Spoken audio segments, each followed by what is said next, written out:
সুতোয় ঝুলছে হামজা জামালদের এশিয়ান কাপের ভাগ্য।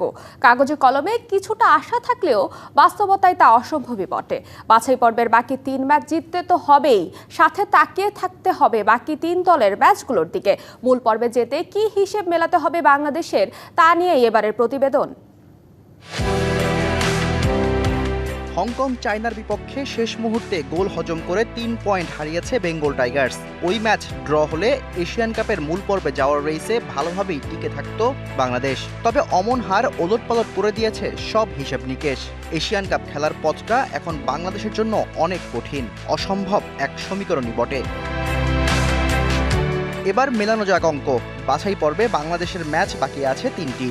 মঙ্গলবার অ্যাওয়ে ম্যাচে হংকং, 18 নভেম্বর ভারতের সাথে হোম ম্যাচ, আর সামনের বছরের 31 মার্চ অ্যাওয়ে ম্যাচে সিঙ্গাপুরের বিপক্ষে মাঠে নামবে বাংলাদেশ।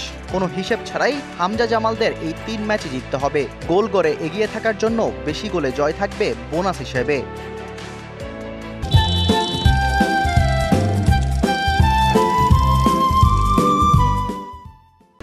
এবার ফেরা যাক টেবিল টপার হংকংয়ের হিসেবে। বেঙ্গল টাইগার্সের কাছে হারতেই হবে ওদের। পরের ম্যাচে হংকং চায়নার প্রতিপক্ষ সিঙ্গাপুর।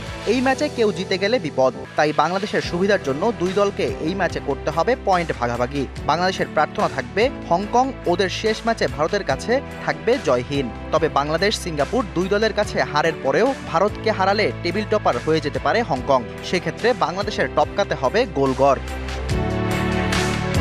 সিঙ্গাপুর আছে পয়েন্ট টেবিলের 2-এ, ওদের পয়েন্ট 5। ভারত, হংকং আর বাংলাদেশ তাদের বাকি ম্যাচের 3 প্রতিপক্ষ। ভারত আর হংকংয়ের সাথে ড্র আর বাংলাদেশের বিপক্ষে হার ওদের ছিটকে দেবে এশিয়ান কাপের মূল পর্বের রেস থেকে। টেবিলে বাংলাদেশের ঠিক উপরে আছে ভারত। 3 ম্যাচের একটিতে ওদের প্রতিপক্ষ বাংলাদেশ। যেহেতু জামালদের মূল পর্বে যেতে 3 ম্যাচই জিততে হবে, সেক্ষেত্রে ব্লু টাইগার্সের বিপক্ষে